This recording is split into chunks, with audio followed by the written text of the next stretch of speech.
Hello, everybody, and welcome to this episode of the Digital Empathy Lounge brought to you by Anthralytics. The Digital Empathy Lounge is a podcast series that's exploring the best and next practice in experience management, especially what those experiences should look and feel like. Now, joining me today, I'm in conversation with Wadim Schreiner, who, like me, is fascinated by people and their behaviors, and who's applying his expertise at Woolworths in New Zealand. Hi, Wadim. Hi, Peter. Hi, lovely to have you on. So, Wadim, before we begin, could you tell us a little bit more about yourself? Sure. I think I'll usually refer to myself just simply as a customer champion, but I think that's a term that a lot of people are using. So I think it stems from an actual obsession that I've got with understanding why people do what they do. And in many of the instances we're working at the moment, more trying to understand why people don't do what we want them to go and do, right? That's probably the challenge. And I think, I've been doing this type of work for the last 25 years in various roles. So I've worked in a strategic role where I helped organization, governments, public enterprises to find the right customer focus. In other words, which one's the audience, and why. But I've also worked within a commercial marketing environment, helping brands or organization to essentially better understand the customer and how to sell more and make it easier for the customer to go and purchase those ones. And for the last 7 years, I've been living in New Zealand. You can probably hear by my accent that I'm not a native New Zealander, so I'm originally from Germany, and I spent over 20 years in South Africa as well.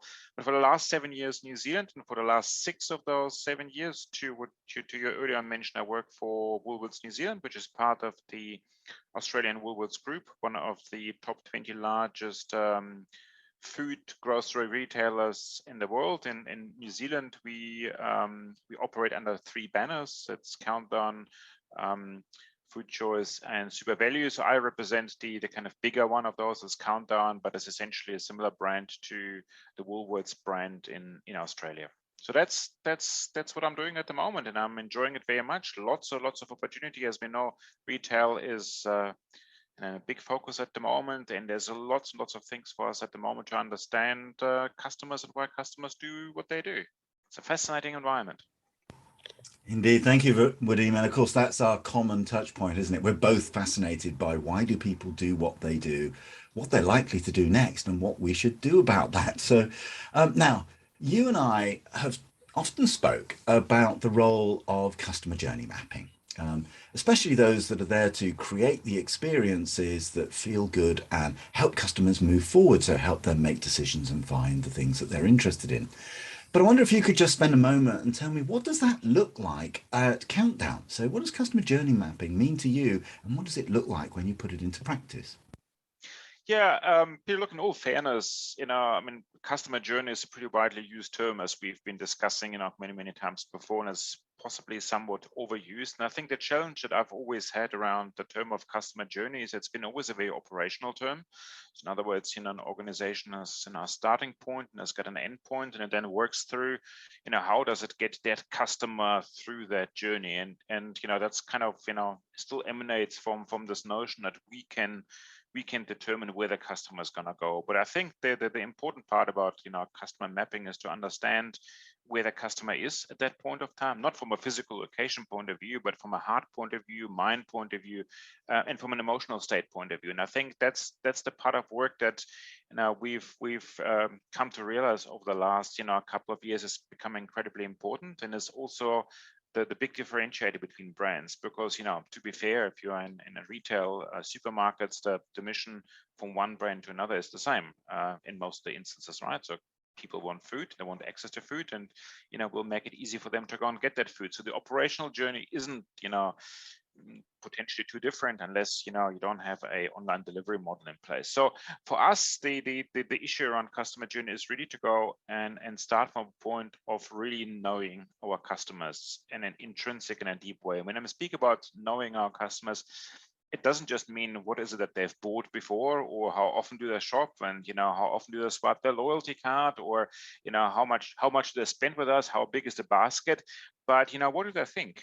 How do they feel? What are the kind of points of contention in their life. What is difficult in their life outside of the engagement with us? So we do a lot of research in simply understanding people's life, to understand, what role we currently have and what role we potentially could go and have in future. And I think for us, the second step is then to actually go and connect with their lives. Importantly, we want to go and connect their lives with their permission.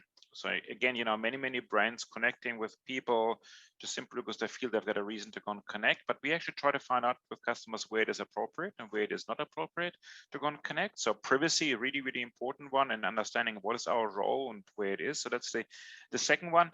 And then, I think that the important one is to nudge them along the way, right? So not coming like with big, massive changes to a journey, but kind of understand what is the natural way of doing certain things and nudge them along the way. So a lot of it's got to do with understanding what missions are. In other words, what is it that our customers want to go and do, but then really deeply understanding what is their behavior and the emotional state where they're in.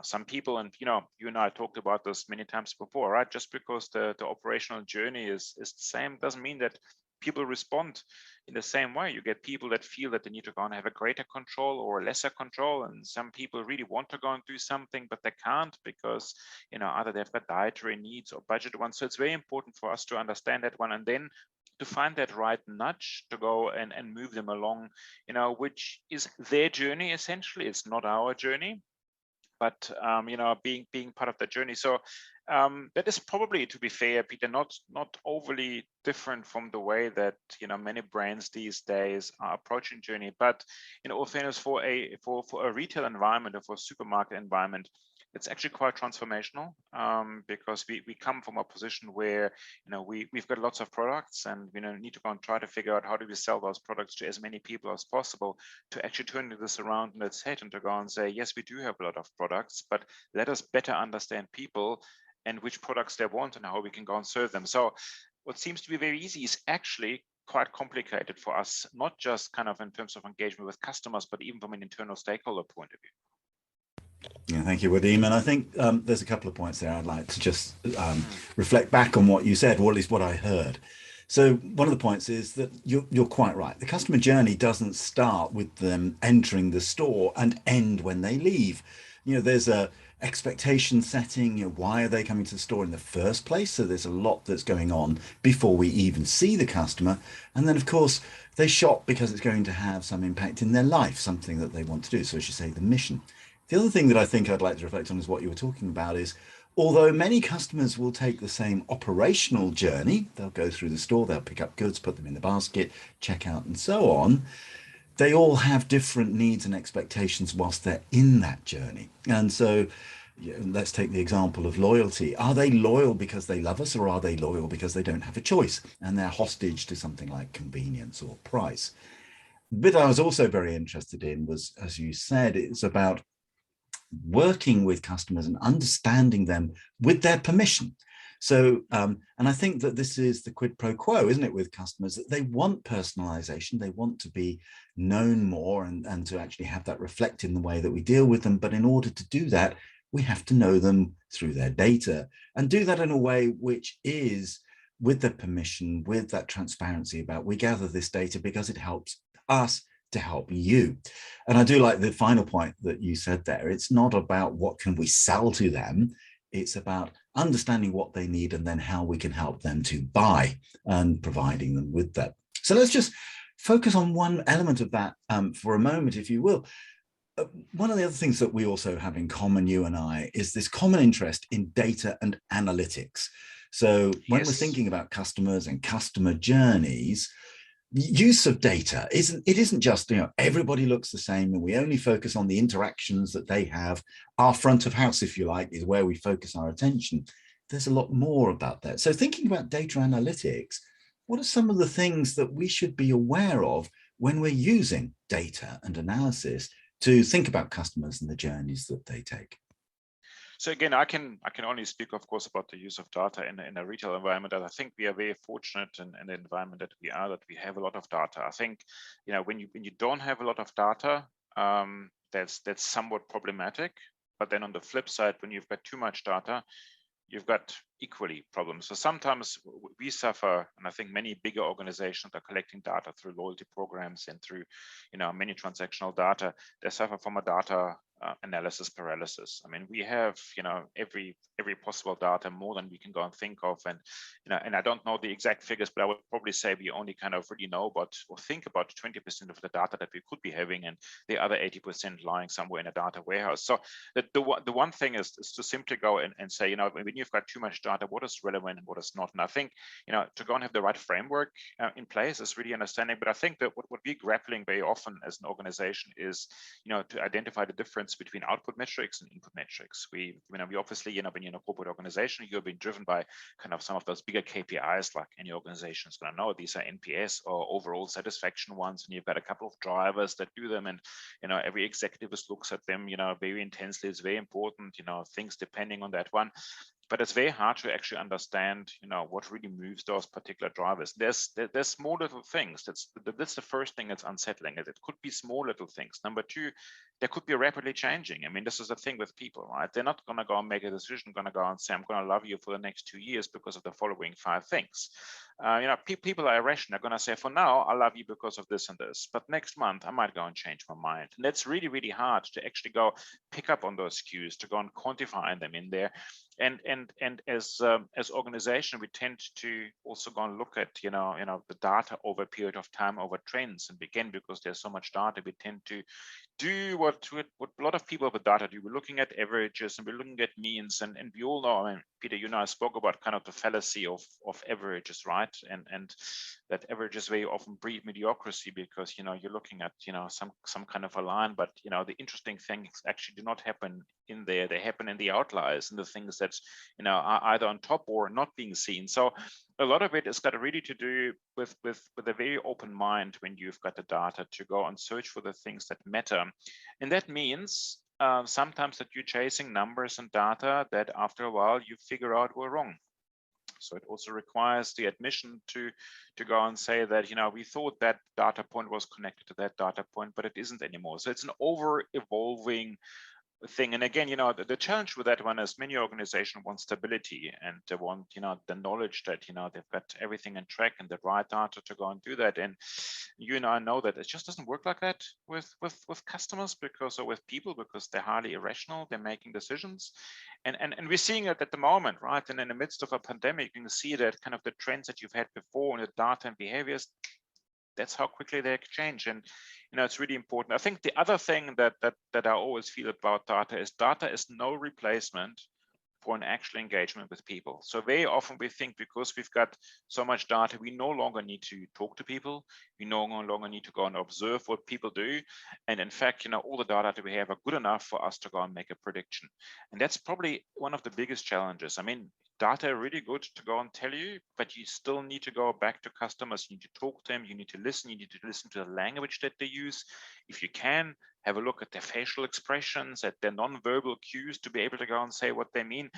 And that helps you to understand as well. So it is for me that kind of that combination between data to guide your thinking, but never ever forget that behind the data are real people, and we need to go and continue engaging, listening, hearing, and understanding where people are at. And that's the fascinating part about that one, is we need to understand what is behind those data.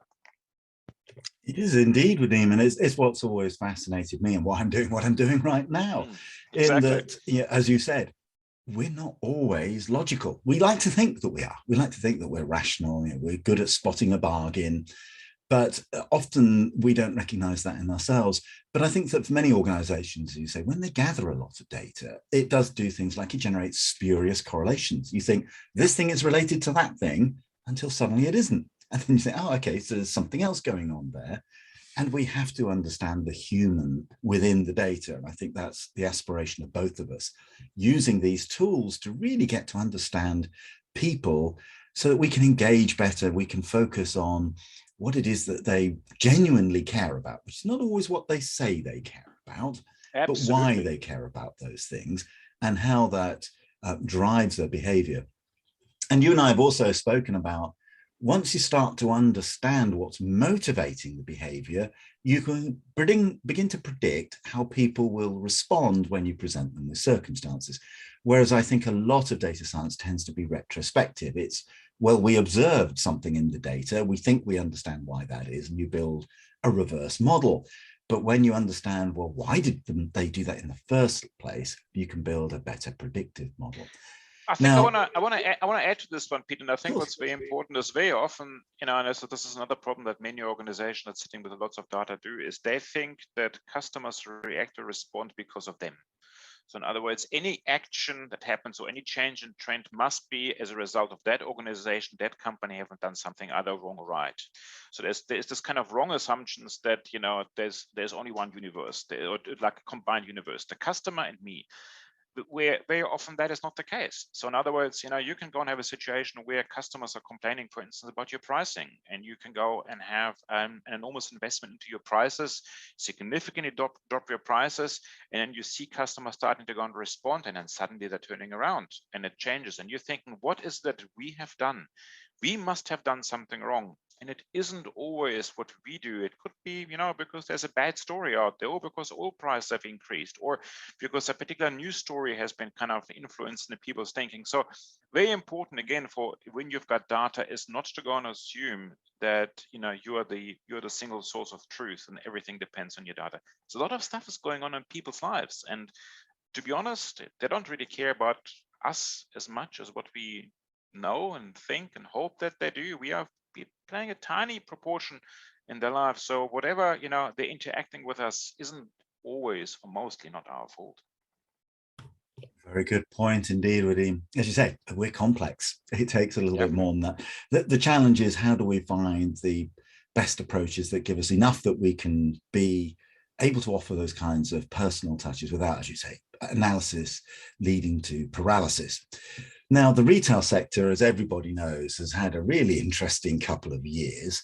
But what I'd like to do for the last couple of minutes is just ask you, looking to the future, I think many organizations now have said, well, that was then, it has changed, but let's look to the future.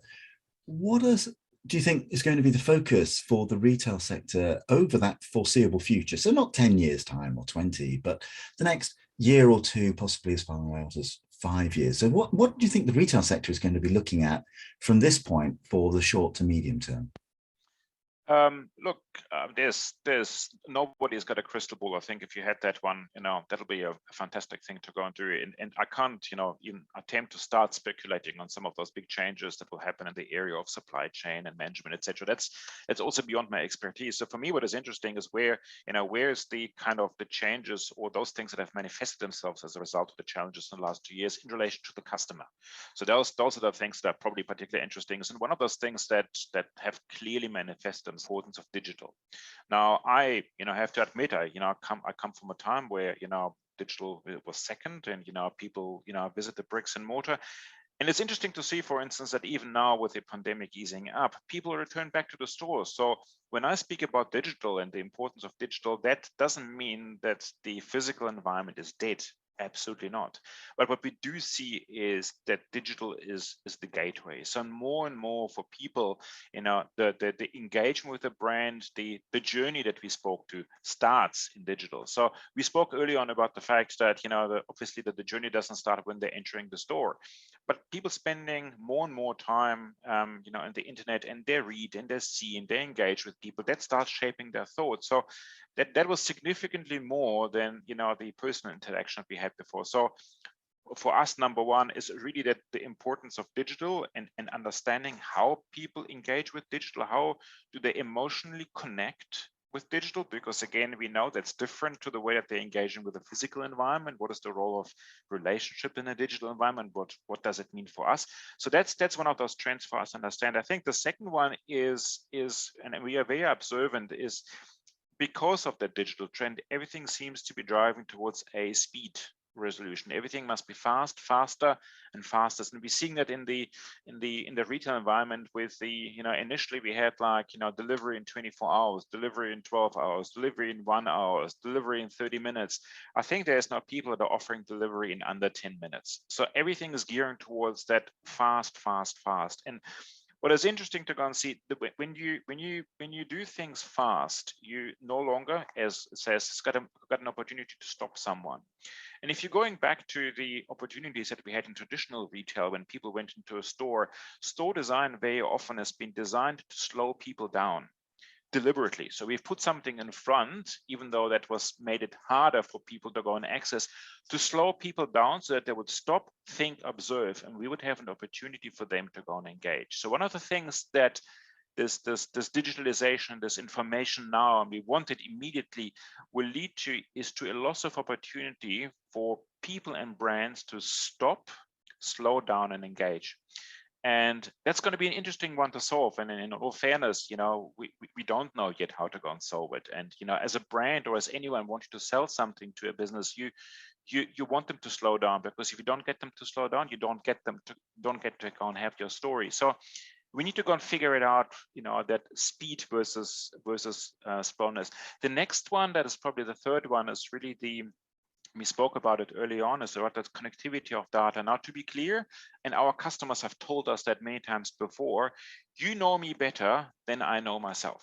I've had that in focus groups before. I had it in surveys. People know that they are irrational, that they can't describe their thoughts and their feeling, and they know in one way or the other that we have got all the data about them, data that they don't even know that we have, and they're aware of this one, and they're okay with it, as long as we're using it in a way that will benefit them. And this is so they know this. They've given us that permission. So we have to go and treat with that permission very carefully. So if we, put a product in front of someone that we know that person will never buy because he or she has never bought it, or because the person is allergic to it, people would simply not going to go and accept it anymore, because I say, you know me. You don't need to go and ask me for my date of birth. You don't ask me for my name. You don't need to ask me when am I coming to shop, because you know all of those things. So that privilege that we have, that customers at some stage gave us about the data, people are now expecting the value in return. And we need to go and increase and deliver on that value. We can't miss that one. So for me, one of the key elements of experience going forward is making sure that we don't break that trust that we have between people, where they've given us access to their lives and understanding about themselves, often not knowing that they did that, at that point of time, but by now they do. And us using it in a way that is not creepy, that genuinely helps them to go and move along their journey. So, these are not new trends, just to be clear, right? This is the last 2 years haven't done anything revolutionary, but they have accelerated those things. They have accelerated the importance of digital, the importance of speed, and the importance of connecting data with the right people. And it's an enormous responsibility to do that. And brands that will get that right, they'll make it. And brands that will still think that they can just go and push products in front of customers, well, I wish them good luck. Certainly for us in a retail environment, we are very, very aware that is where we have to go and do. And this is probably the only way for us to really differentiate our customer experience, because ultimately the products are very similar from where you buy them, but how you engage and experience with a brand, that's going to be the challenge. Again, no crystal ball, but these are the trends that are fairly obvious, and I'm sure you've come across these trends on your side as well. Yeah, Wadim, and I think there's a couple of points there I'll touch upon. So the first one is this: in our desire to remove unnecessary friction in our relationship with customers, sometimes we've lost the traction. So how do we recreate those moments where we can display to a customer we are listening, we are paying attention to what it is that you need as much as what we want as an organization? The second point, as you say, is quite clearly, I think many more people now are aware of the fact that we do gather data, and they do expect us to use that data in service of them. So, if I share with you data about myself, I expect you to use that to get to know me properly, and so that you can make those recommendations, you can serve me better. It's not that I expect you then to just either ignore that and just make the same old generic offers that everybody else does, or that you're trying to grossly manipulate me, but know me enough that we can actually have a proper relationship. So I think you're right, no crystal balls. And I'm sure the next 2 to 3 years will continue to be volatile and uncertain, and we'll discover new things as we go along, including new challenges. But that really just brings us to the end of this episode. So firstly, Wadim, thank you so much for sharing. Super interesting. I really enjoy our conversations. And the retail sector, I think, is a bellwether for many other sectors where we're looking at that direct engagement model and how can we move that forward. But as I say, that's the end of this episode. Now, if you would like to take part yourself, you can find how to do that in the comments. But until then, let me just say thank you so much and goodbye. Take care now. Bye-bye.